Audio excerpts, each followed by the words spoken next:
Nous lisons dans Luc au chapitre 19. Luc, chapitre 19. Nos prédécesseurs, nos aînés estiment que c'est une des plus belles histoires de la Bible. Alors, toutes les histoires, bien évidemment, sont belles.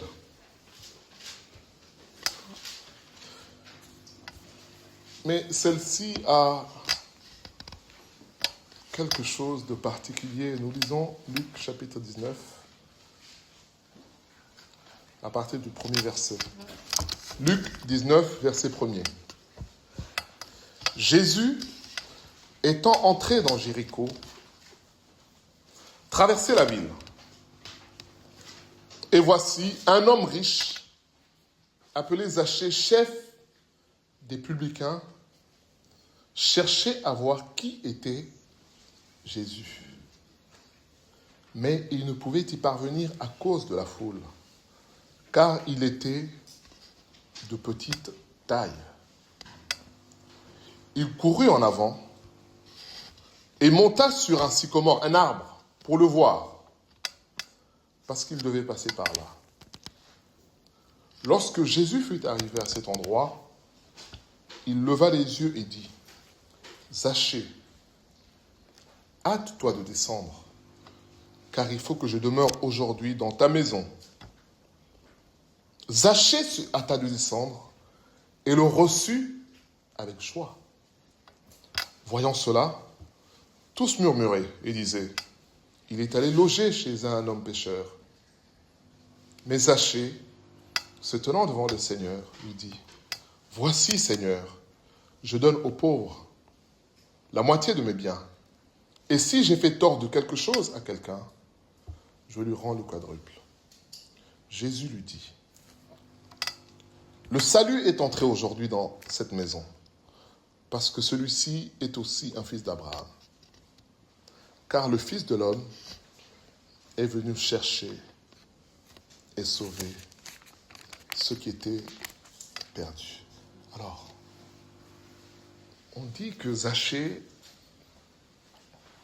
entre dans Jéricho et il choisit de traverser la ville. Et dans son parcours, il tombe sur un homme nommé Zachée qui était publicain, et on dit même non seulement publicain, mais qui était chef des publicains. Donc c'était des collecteurs d'impôts. Et ces hommes,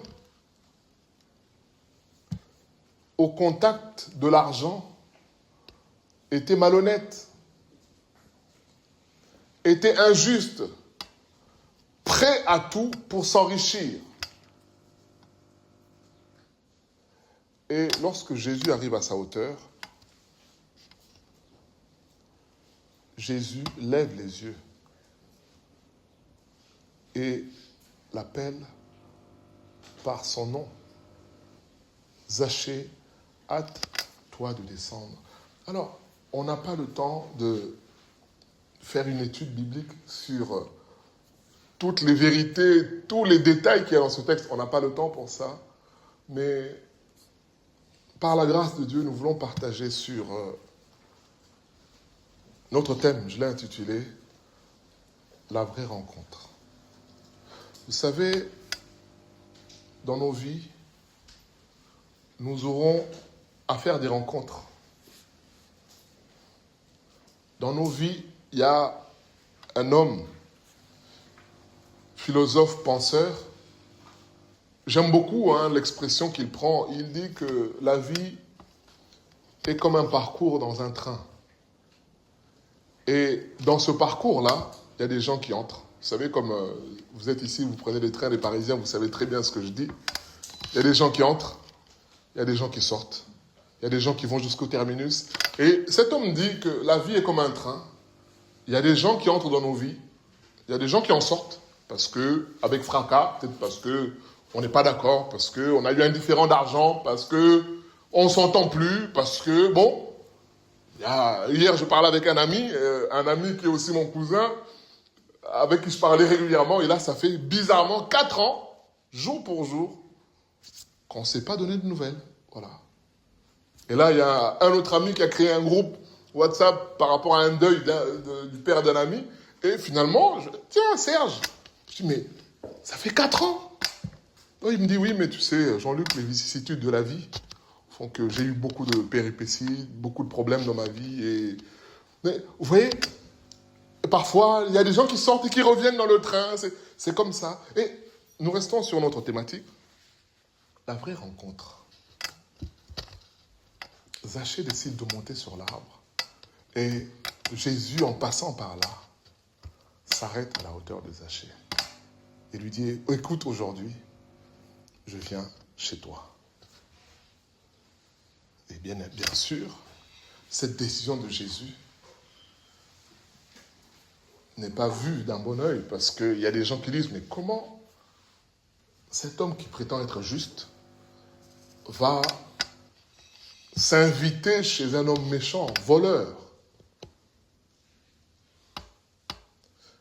Et c'est en ça que ce texte est l'un des beaux, je ne dirais pas le plus beau, mais l'un des beaux textes de la Bible. C'est que non seulement Dieu nous connaît, mais Dieu s'intéresse à nous. Vous voyez, Jésus a appelé cet homme par son nom. Bien-aimés, imaginons-nous un peu la scène. Tu es sur les Champs-Élysées ou dans ta ville, peu importe. Monsieur Le Cornu passe. Il dit, ah mais tiens Jean-Luc, comment tu vas? Tu vas dire, attends, il y a quelque chose qui ne va pas là. Il y a quelque chose qui ne va pas. On est bien d'accord, hein? Comment il me... Et non seulement comment il me connaît, mais comment il me parle de cette manière-là? On ne se connaît pas. Tiens, je viens chez toi. Chez toi, tu n'invites pas les gens que tu ne connais pas spécialement. Et Zachée est étonné parce que cet homme le connaît. Et il appelle par son nom. Mais cet homme le connaît, ça veut dire quoi? Ça veut dire qu'il connaît aussi sa vie. Ça veut dire qu'il sait ce qu'il fait. Si M. Macron me voit dans la rue, il me serre la main et me dit bonjour, il ne sait pas spécialement ce que je fais. Peut-être que je peux passer pour quelqu'un de correct, ce qui n'est pas peut-être le cas. Mais vous voyez, Zachée, non seulement il est surpris, mais il est rapide, il descend vite, on a lu, hein. Il se hâte de descendre. Puisque dans sa tête, il se dit, mais comment il s'intéresse à moi? Moi qui suis un homme mauvais, moi qui suis un homme pécheur. Et lorsque il arrive chez lui, en tête à tête avec Jésus, il dit au Seigneur, Seigneur, à partir d'aujourd'hui, je décide de rendre tout ce que j'ai pris de façon malhonnête. Bien-aimé, c'est ça notre thème, la vraie rencontre. Vous voyez, c'est ça que j'ai noté. Mon premier point, c'est que, vous voyez, dans le christianisme actuel, qu'est-ce qu'on dit aux gens? De manière générale, peut-être pas ici, mais souvent, viens à Jésus et tu seras sauvé, c'est vrai. On est d'accord, hein? Viens à Jésus, tes problèmes seront réglés. Viens à Jésus, ta maladie sera guérie. C'est vrai ou c'est pas vrai? C'est ça qu'on dit aux gens. Hier, j'ai discuté encore avec une personne qui a des difficultés de couple. Mais c'est ça qu'on dit, viens à Jésus et le Seigneur va régler ton problème. C'est vrai tout ça, bien-aimé. J'ai écrit, c'est vrai. Mais, bien-aimé, s'appuyer là-dessus, seulement, c'est une erreur. Pourquoi c'est une erreur? Zachée nous montre que on ne vient pas à Jésus pour recevoir. On vient à Jésus pour se livrer. Est-ce qu'on est d'accord ou pas? Zachée ne dit pas à Jésus, bon, maintenant que tu es venu chez moi, j'ai tel problème. Non. Pourtant, Jésus sait qu'il a des problèmes. Et je pense que s'il a voulu voir Jésus, il a entendu parler de lui. Certains diront, oui, il a été curieux. C'est possible. Mais moi, je pense qu'avec Dieu, il n'y a pas de hasard. Avec Dieu, il n'y a pas de curiosité comme ça. Non. Bien aimé, chaque humain est dans une quête. Chaque humain est dans une réflexion où il se pose des questions. Chaque humain est dans une recherche. Chaque humain cherche quelque chose. Vous savez, il y a un verset qui dit, au jour du bonheur, lecteur de la Bible, au jour du bonheur, réjouis-toi. Au jour du malheur,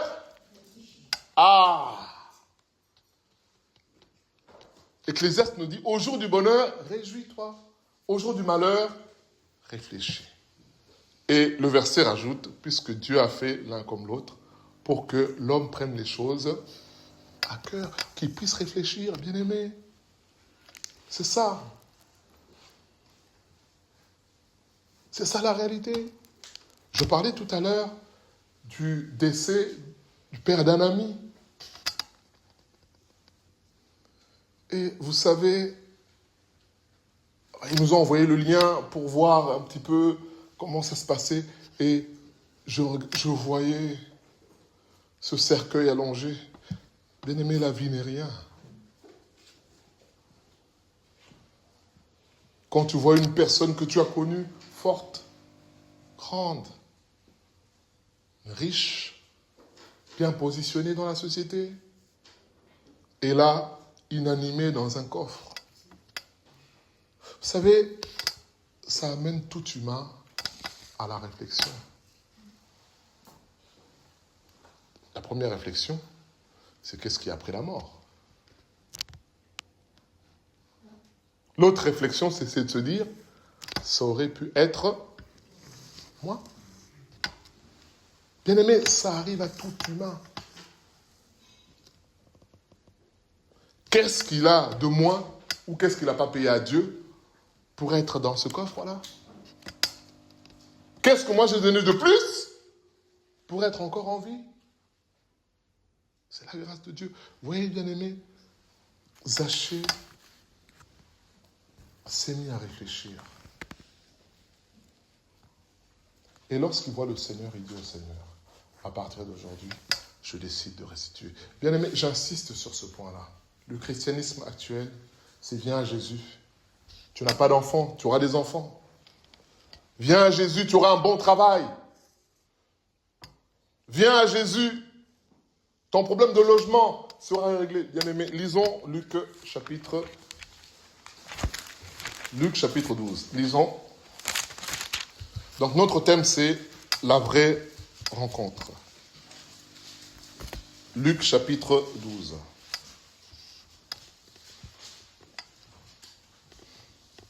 Verset 13.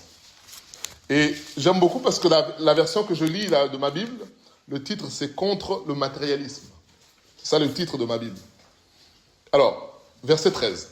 Quelqu'un dit à Jésus, du milieu de la foule, « Maître, dis à mon frère de partager avec moi mon héritage. » Notre héritage, pardon. Jésus lui répondit, « Ô homme, qui m'a établi pour être votre juge ou pour faire vos partages ?» Puis il leur dit, « Gardez-vous avec soin de toute avarice, car la vie d'un homme ne dépend pas de ses biens. Serait-il dans l'abondance ?» Il leur dit cette parabole, les terres d'un homme riche avaient beaucoup rapporté, et il raisonnait en lui-même, disant, que ferai-je? Car je n'ai pas de place pour récolter, pour semer ma récolte. Voici, dit-il, ce que je ferai. J'abattrai mes greniers, j'en bâtirai de plus grands, j'y amasserai toute ma récolte et tous mes biens. Et je dirai à mon âme, tu as beaucoup de biens en réserve pour plusieurs années. Repose-toi, mange, bois et réjouis-toi. Mais Dieu lui dit, insensé, cette nuit même, ton âme te sera redemandée. Et ce que tu as préparé, pour qui serait-ce? Il en est ainsi de celui qui amasse des trésors pour lui-même et qui n'est pas riche pour Dieu. Bien-aimés, vous voyez ce que je suis en train de dire? Le christianisme aujourd'hui, le critère de la réussite dans la vie chrétienne, c'est la prospérité. Il faut avoir un bon travail, il faut avoir un bon salaire, il faut avoir une belle maison, il faut avoir une belle famille.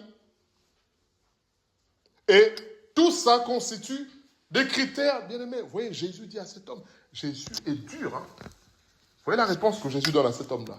Il dit, ô homme, qui m'a établi pour être votre juge? Vous savez, quand je médite ce texte, je me dis, mais la démarche de cet homme est honorable. Il vient chercher justice. Plutôt que de faire n'importe quoi, il va voir un conseiller pour dire, écoute, viens nous départager. La démarche est correcte. Mais Jésus le reprend sévèrement en disant, en fait, Jésus est en train de lui dire, c'est pas mon boulot. Vous savez, c'est comme si tu rencontres le maire de ta ville et tu lui dis, ah, monsieur le maire, j'ai une fuite d'eau dans ma salle de bain. On l'a vu dernièrement, il y a quelques années, lorsque un des premiers voyages que notre président Macron a fait au Burkina Faso.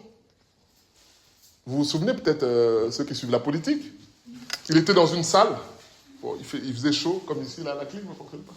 Et pendant le discours, il faisait tellement chaud, avec des étudiants, il y avait le président qui était là, et il parle de certains problèmes, ouais, on est là, il n'y a pas d'électricité, il n'y a pas de... Ah ben, M. Macron, avec ironie, il a humilié le président en disant, mais écoutez, moi je ne suis pas venu de France pour régler vos problèmes de courant. Hein. Ça, il faut voir ça avec votre président. Et pendant qu'il dit votre président, le président est allé se soulager.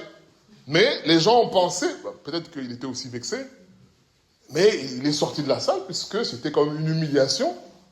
On ne parle pas comme ça de façon diplomatique, il y a une tenue. Il dit, ah non, il faut voir, le problème, c'est lui le coupable. Moi, c'est pas moi qui viens régler vos problèmes. Je prends cet exemple-là pour nous dire, c'est pas le rôle du président de gérer ton problème de tuyauterie, ton problème de clim. C'est pas son problème. Lui, il a autre chose à gérer. Vous voyez, c'est la réponse que Jésus donne à cet homme. Il dit, mais moi, je ne suis pas là pour gérer vos problèmes d'héritage. Moi, je suis là pour apporter de quelque chose de plus grand. C'est la vie éternelle. C'est le salut. Il dit, l'homme ne dépend pas de ses biens. Serait-il dans l'abondance? Donc, en quelque sorte, le critère de réussite d'un homme, c'est pas d'avoir des biens. On se trompe. Qui a déjà jugé un bon footballeur à la qualité de son chant? Bon, ballon d'or, on va le donner à un tel parce qu'il chante bien. Vous allez me dire, c'est de la folie. On est d'accord ou pas? Un plombier, on va dire, bon, le meilleur ouvrier plombier de France, parce que il raccorde bien les câbles électriques. On va dire, non, c'est pas sa catégorie. On est d'accord ou pas? Donc, on va évoluer chaque personne en fonction des critères de sa catégorie. On est bien d'accord? Donc, on n'évalue pas le chrétien en fonction des possessions qu'il a. On évalue le chrétien en fonction de la crainte de Dieu, qu'il a la foi en Dieu. C'est ça, bien-aimé. Et Jésus est en train de dire à cet homme, c'est pas mon rôle. Mon rôle n'est pas de départager vos biens. J'ai quelque chose de plus grand à donner aux humains. C'est un nouveau cœur, la transformation. Vous voyez pourquoi j'ai pris le texte de Zachée, la vraie rencontre. C'est de ça que nous parlons aujourd'hui, bien-aimés. Zachée a rencontré la vie. Zachée a rencontré le Seigneur. Et vous savez, lorsque tu rencontres Jésus, Première chose, il y a une paix que tu reçois. Il y a une confiance. Tu es en sécurité. Vous savez, c'est comme les ambassades dans des pays. Si je suis par exemple au Soudan et qu'il y a la guerre ou que je suis poursuivi, il suffit, je reste dans le territoire. Mais quand j'entre dans l'ambassade de France, immunité. J'appartiens à la France. Personne ne peut plus me toucher. Donc pour mettre la main sur moi, il faut qu'il y ait des accords. Mais une fois que je rentre dans l'ambassade, ça y est. Je suis, vous savez ce qu'on appelait autrefois, dans l'Ancien Testament, pour ceux qui lisent, des villes refuges. Certains ont déjà entendu parler de ça. Quand quelqu'un tuait une autre personne sans intention de donner la mort, il pouvait fuir dans une ville qu'on appelle une ville refuge et y vivre pendant un certain temps. Et ensuite, y sortir sans être poursuivi. Et vous voyez, c'est ce qui arrive à Zachée. Lorsqu'il rencontre le Seigneur, il y a une quiétude, il y a une paix. Et deuxième chose, quand on rencontre le Seigneur, on est convaincu de péché. Vous savez, il y a une crainte qui... Je cherche le mot, s'épanche. Il y a une crainte qui... Il n'y a pas de... C'est ça, bien-aimé.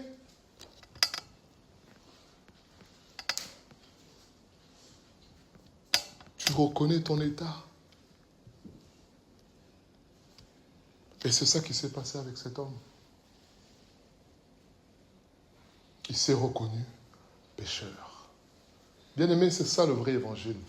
Vous savez, il y a des gens qui vont vous dire, oui, mais moi, je ne vole pas. Mais moi, tu sais, je suis honnête. Je déclare mes impôts. Je m'arrête au feu rouge. D'ailleurs, en passant, il y a des chrétiens qui ne s'arrêtent pas toujours au feu rouge.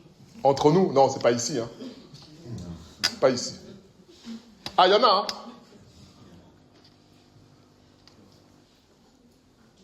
Il y a des gens qui vont te dire, tu sais, moi, samedi, dimanche, moi j'ai des collègues comme ça. Il y en a une qui va bientôt être à la retraite. Patricia, elle me dit, mais tu sais, moi, je peux m'engager, moi, dans les œuvres caritatives, je ferai de la maraude, je ferai des maraudes. C'est louable. Il y a des gens comme ça.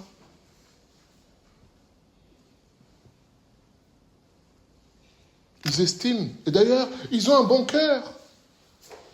Ils veulent aider les gens. Mais vous savez, quand tu rencontres Jésus, toi-même tu es convaincu de péché. C'est ça l'œuvre du Saint-Esprit. Jésus n'a pas eu de discours à faire avec cet homme. Vous savez, c'est ça notre thème aujourd'hui, la vraie rencontre. Vous savez, en tant que pasteur, il arrive qu'on conseille, qu'on parle aux gens, mais la pensée qui me vient toujours, c'est de dire, est-ce que la personne avec qui j'ai affaire a réellement rencontré Jésus? Bien-aimé, je parle de la vraie rencontre.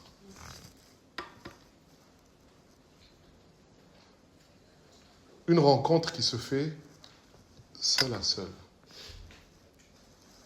Vous voyez, là, il y avait une foule. Mais la rencontre s'est faite seul à seul avec Jésus. Quand quelqu'un rencontre le Seigneur, il ne peut pas rester le même. C'est ça, bien-aimé. C'est ça notre thème aujourd'hui. Voilà pourquoi cette histoire est belle. Vous voyez, il y a ce qu'on appelle l'avant et l'après. Vous savez, aujourd'hui, dans les réseaux sociaux, il y a des gens qui aiment beaucoup mettre... Avant, j'étais à 110 kilos.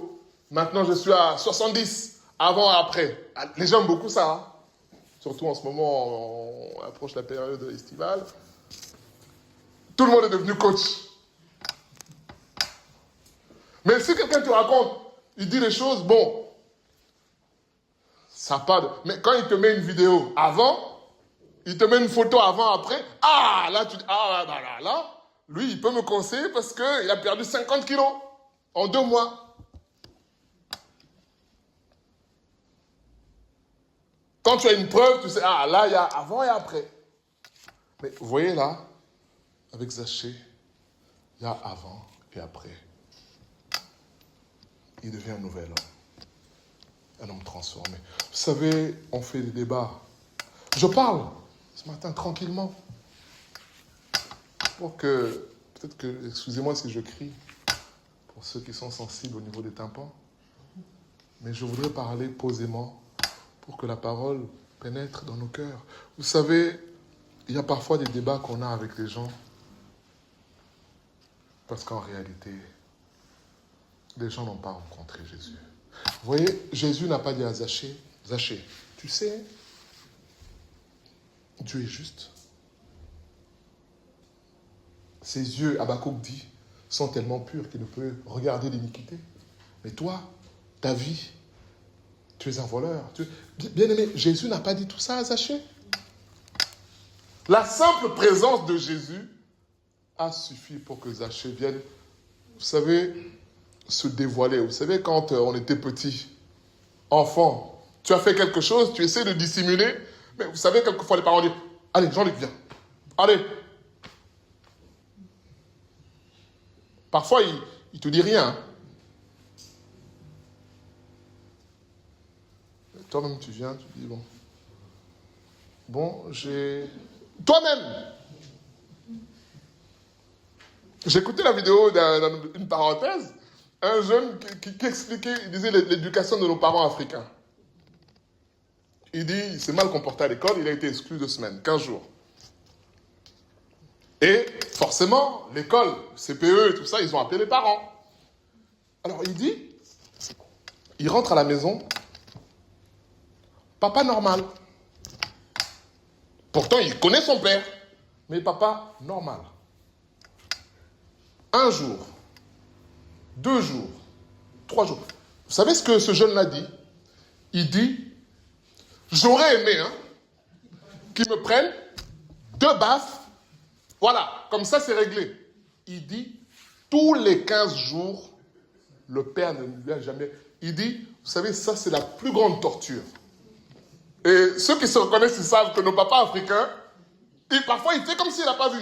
Mais toi là où, Jean-Luc, tu arrives déjà, tiens, tu peux voir, dans le véhicule, j'ai laissé un document. Mais toi t'es pas... Non. Bon, peut-être que quand je vais lui déposer le document, pendant 15 jours, il n'a jamais rien. Je peux vous dire qu'il n'a pas recommencé. Il dit, j'ai vécu un silence, une torture morale. Tu dis, bon, allez, ça y est, il va me dire. Allez, ça y est, c'est maintenant ou c'est pas... Mais jamais. Silence. Mais non seulement silence où il te boude, non. Silence où il est normal. Il dit, ah non. Le dernier jour, j'ai craqué. Je suis allé le voir pour lui dire, mais papa, tu es au courant? Il dit, oui, je suis au courant. Qu'est-ce qui s'est passé? Non, voilà, j'ai fait ci. Silence encore. Il dit, de moi-même, je suis parti, j'ai arrêté. Bien aimé, vous voyez, Zachée, Jésus ne lui a rien dit. C'est lui-même, il est venu se dénoncer. Pour dire, j'ai mal fait.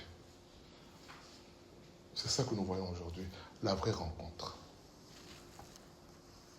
Et c'est ça notre prière aujourd'hui. Peut-être qu'on peut se dire chrétien, mais avons-nous réellement rencontré Jésus? Parfois, on traîne dans des péchés, on traîne dans des positions, on traîne. Parfois, on est dans les débats avec les gens.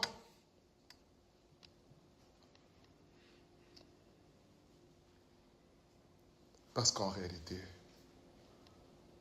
il y a un problème de rencontre. Vous savez, lorsque je me suis converti, J'avais encore mes waves à l'époque, là. Je ne sais pas si les gens savent.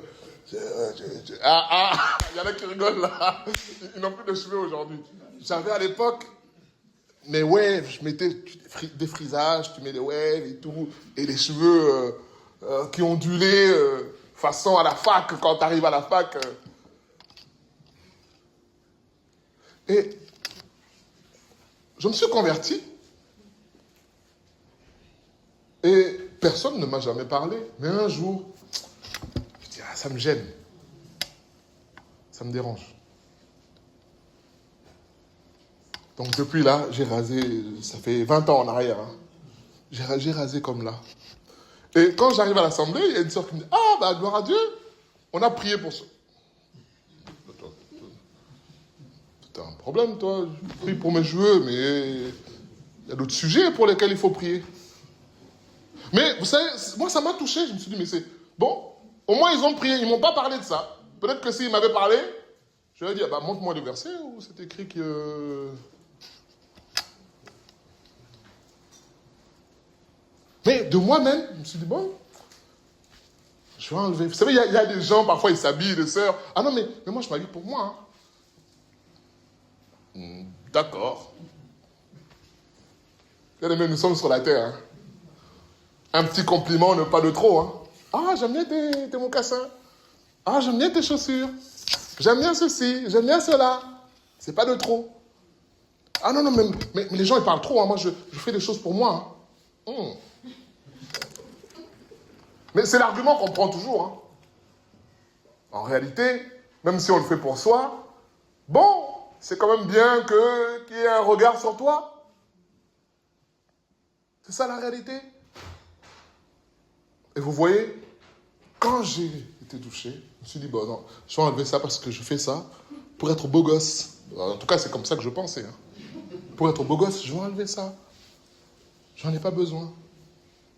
Vous voyez, c'est un exemple que je prends pour dire que quand quelqu'un a fait une rencontre personnelle avec... J'ai témoigné la dernière fois, il y a 15 jours, les CD, hein, la musique, l'amour de la musique que j'avais.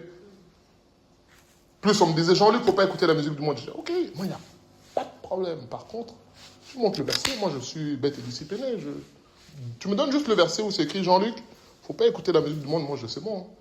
Hein. Comme je sais qu'il n'y a pas un verset qui dit ça clairement. Oui, mais bien aimé, il ne faut pas aimer l'amour du monde, le monde et l'amour du monde. Je dis, oui, il n'y a pas de problème. Mais si tu me donnes le verset, moi, il n'y a pas de problème. Hein.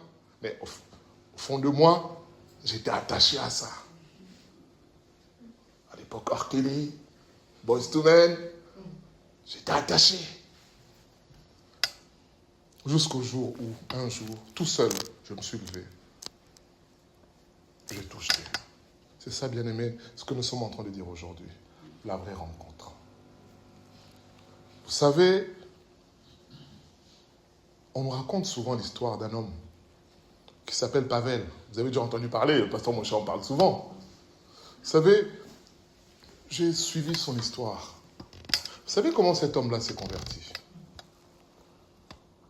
Pavel ils ont été adoptés, sa sœur et lui. Et ensuite, séparés. Et il a été dans une famille d'accueil. Et vous savez, quand l'enfant grandit, il commence à chercher son identité, qui je suis. Et dans cette quête, il se rend compte que ses parents ne sont pas ses parents, qu'il a été adopté, qu'il a une sœur, de laquelle il a été séparé. Et vous voyez, ça nourrit en lui une sorte de colère, sentiment d'injustice. Pourquoi c'est comme ça? Et chemin faisant, il s'est lié d'amitié avec des truands, des bandits. Et vous voyez, quand c'est comme ça, quand nous, dans notre jargon de professionnels, on dit trouble abandonnique, quelqu'un qui souffre de trouble abandonnique, qui a été abandonné, partout où il va aller, il va chercher une certaine légitimité, un certain amour pour qu'on l'accepte. Et vous savez, quand c'est comme ça, on le voit même dans des quartiers, pour être accepté dans un quartier, Ah bah, c'est toi qui seras l'homme demain. Tiens, il y a quelque chose à faire, tiens, allez, tiens, c'est toi qui vas faire ça. Donc, tu es prêt à tout faire pour être accepté, pour qu'on dise, ah, toi, t'es le bon, toi. Toi, t'es notre gars sûr. Alors, c'est ça que Pavel était devenu. Et un jour, ils avaient élu domicile dans la forêt. 2 chrétiens passent par là. Alors, ce qu'ils faisaient, c'est qu'ils dépouillaient les chrétiens. Enfin, ils dépouillaient pas les chrétiens, pardon, mais les personnes qui passaient, ils les dépouillaient. Et ce jour-là, ils tombent sur 2 chrétiens. Et ils les dépouillent. Et ça tourne mal. Ils les tuent. Et ils prennent tous leurs effets personnels. Et dans leurs effets personnels, il y avait une Bible. Et donc Pavel rentre dans leur campement. Bien sûr, ils se réjouissent du butin, de tout ce qu'ils ont eu. Et il y a la Bible. Alors il se souvient que quand il était petit, on lui a parlé de la Bible. On lui a parlé de Jésus. Et il tombe sur l'histoire du brigand à la croix. Vous savez, qui dit à Jésus, souviens-toi de moi quand tu reviendras. Il dit, ah bon, on a un point commun avec cet homme. Le premier, c'est que on est tous bandits. Et donc Jésus a pu pardonner à un homme qui a fait du mal à la croix. Donc Jésus peut me pardonner aussi. Bien aimé, vous savez, à partir de ce moment-là, Pavel n'était plus le même. Ses amis venaient le voir pour lui dire, mais qu'est-ce qui t'arrive? Il dit, je suis choqué par l'acte qu'on a commis. Vous savez, quand ils dépouillent ces chrétiens-là, vous avez de l'argent? Ils disent, oui. Ils donnent ce qu'ils ont. Ils les laissent partir. Hein. Et à un moment, l'un des chrétiens revient et dit, excusez-nous, j'ai oublié, j'avais ça aussi dans la poche. Il dit, mais toi, tu es fou, toi? On vous laisse partir et tu reviens. Et c'est comme ça qu'ils les ont tués. Vous voyez tout ça dans sa tête? Il s'est dit, mais non seulement on leur fait du mal, la première chose, c'est quand on vous laisse partir, prenez la tangente. Mais l'autre revient. Et on les a tués. Et là, ses amis lui disent, mais Pavel, qu'est-ce qui t'arrive? Tu es bizarre. Tu n'es plus comme avant. Tu n'as plus la joie. Il dit, oui, je suis dérangé. J'ai lu la Bible. Et par rapport à ce qu'on a fait, je suis dérangé. Et vous savez, bien aimé, c'est que Pavel s'est converti. Et ses amis se sont convertis aussi. Bien aimé, personne ne leur a parlé. Ils ont eu la Bible, ils ont lu et ils ont été touchés. Et qu'est-ce qu'ils font? Ils vont se rendre. Ils vont comme au commissariat ou à la gendarmerie, voir les autorités pour dire, bon, on est des bandits, on a fait ceci, on a fait cela, alors on vient se rendre. Mais vous savez, quand c'est comme ça, le policier lui nous dit, mais c'est un canular là, c'est une blague qu'ils nous font ou quoi?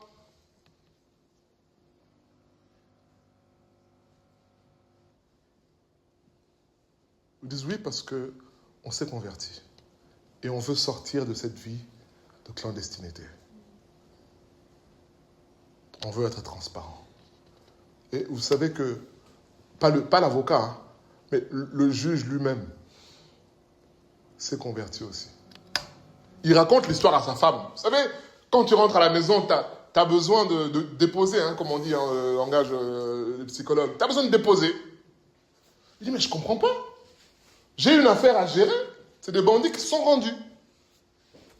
Soi-disant, ils ont rencontré Jésus et ils se sont rendus. Il dit, mais moi, je vais chercher à connaître qu'est-ce qui fait que des bandits qui n'ont pas été recherchés, qui viennent se rendre comme ça. Et bien aimé, le juge s'est converti. Il a dit, cette histoire est trop belle. Bien aimé, je vous raconte ça, je vous fais très court, hein, mais c'est pour vous dire, savez, quand une personne... Oui, ça part de qui? Ça part de Pavel. Une seule conversion. J'ai encore une histoire, Koskinen, mais ça va être trop long. Vous savez, Koskinen, c'est un jeune qui a été arrêté, vous savez, prisonnier de guerre. Comme on imagine Russie-Ukraine, on va dire la Russie capture des soldats ukrainiens et les amène au cachot en prison. Et ils vont être exécutés le lendemain à 6 heures. Et quand ils rentrent dans la prison, vous savez, il y a des brimades. Les soldats qui les ont emprisonnés se moquent d'eux. Ils les insultent. Et tous y répondent, mais en même temps, vous savez, c'est déséquilibré puisque vous êtes derrière les barreaux. Eux, ils ont des armes, ils sont en position de force. Et ils étaient 7, puisque le titre de cette histoire, c'est combien 7 hommes allèrent à la mort en chantant. Alors, parmi les 6, les 7, il y en a un qui est assis au fond, sur un banc. Il est seul. Alors ses amis viennent nous voir pour dire, mais t'entends comment ils nous insultent? Ils crachent sur nous. De toute façon, on n'a plus rien à perdre. Demain, on va nous exécuter. Donc là, il faut qu'on les insulte aussi. Et Koskinen reste calme. Il dit rien. Et vous savez, celui qui raconte cette histoire-là, c'est le général de l'armée qui a capturé ces gens-là. C'est lui qui raconte l'histoire. Il dit, au moment du repas à 19h, Koskinen se met à chanter. Et il chante une chanson, ses co-détenus disent, mais c'est quoi, qu'est-ce que tu chantes là? Tu es fou, toi? Et là, la chanson, c'est bientôt, j'irai voir le Seigneur. Et il y a un détenu qui vient et lui dit, mais qu'est-ce que tu chantes? Il dit, tu vois, ma mère était chrétienne. Elle m'a toujours inculqué, enseigné la parole de Dieu, mais j'ai toujours refusé. Mais aujourd'hui, pour mon dernier voyage, au moment où je te parle, j'ai décidé de donner ma vie à Jésus. Et c'est là que se met à parler de Jésus. Bien-aimé, le deuxième arrive aussi. Vous savez, il est assis par terre, il écoute. Le troisième arrive, bien-aimé, les 7 se sont convertis. Et le lendemain à 6 heures, on vient les chercher pour les exécuter. Et donc sur le chemin, ils se mettent à chanter. Donc c'est ça le titre du témoignage. Comment 7 hommes allèrent à la mort en chantant. Et lorsqu'ils arrivent au moment de l'exécution, ils disent à ces militaires, ils disent, écoutez, laissez-nous juste 1 minute. On finit notre chant, les mains en l'air, comme pour adorer notre Dieu. Et vous pourrez nous exécuter après. Bien-aimés, vous savez, quand tu lis l'histoire, tu dis, bon, il y a quelque chose qui va se passer, les armes vont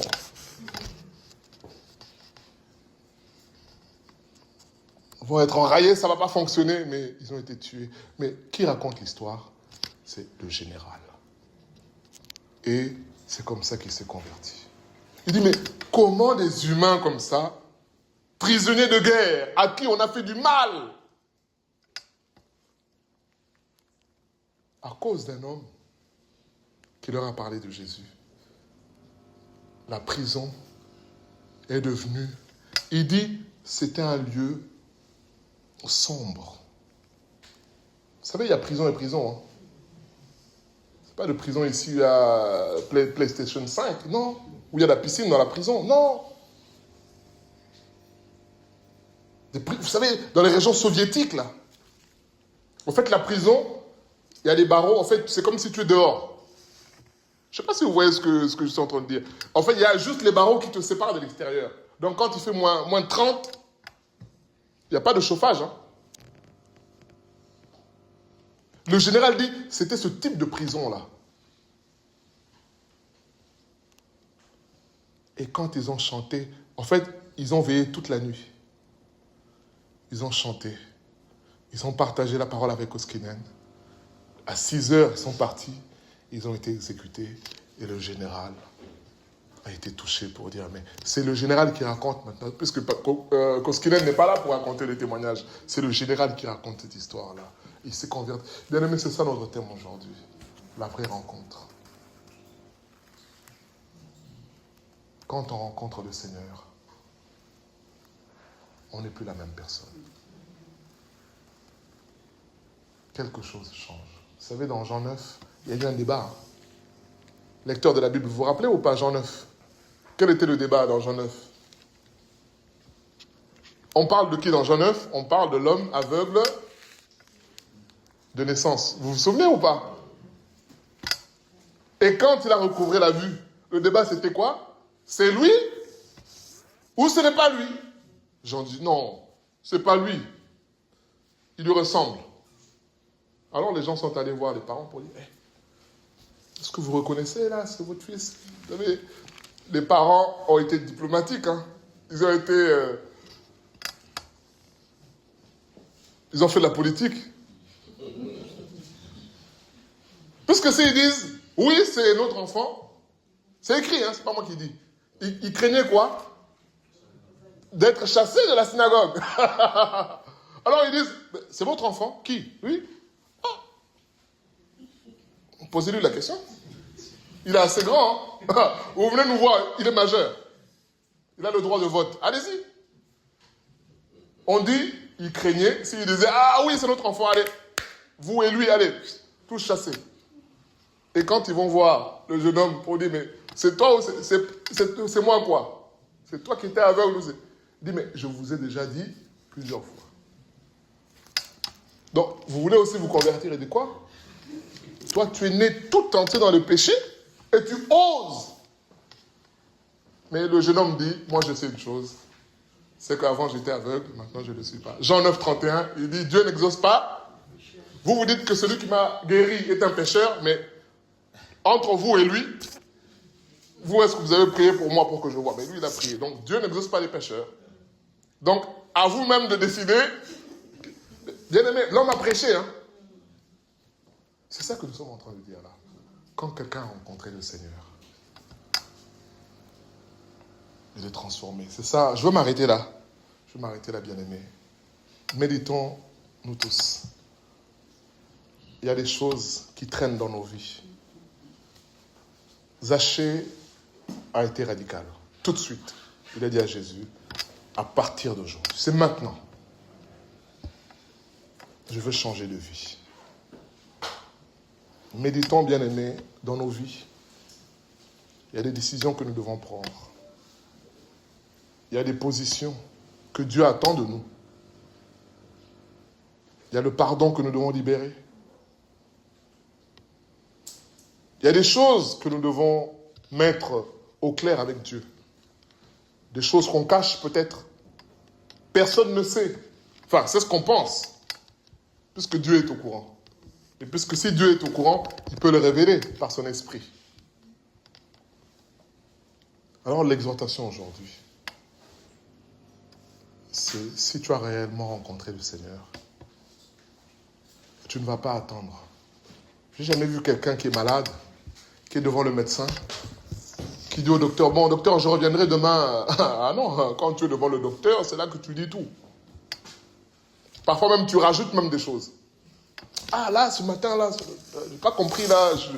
Voilà, parce que là, c'est l'occasion, là. Tu es en tête à tête avec le docteur.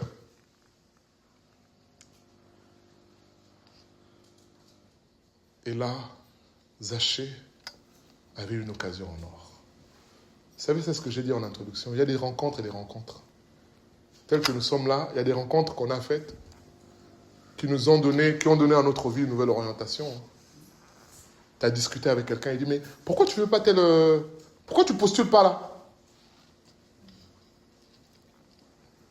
Et rien que ça t'ouvre des perspectives. Il y a quelqu'un qui t'a donné juste un conseil. Et ce conseil-là t'a amené à prendre des décisions dans la vie. Et là, nous parlons, bien-aimé, de Jésus, le Fils de Dieu. La vraie rencontre. Nous allons prier pour que Dieu nous aide. Seigneur, nous prions pour que tu nous aides, Seigneur, à tirer profit de cette rencontre avec toi.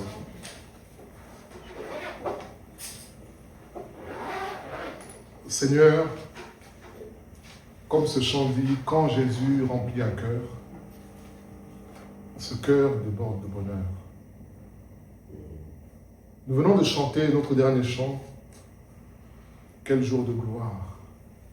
Quand Jésus m'a sauvé, le couplet qui dit, aux choses du passé, je ne veux plus toucher.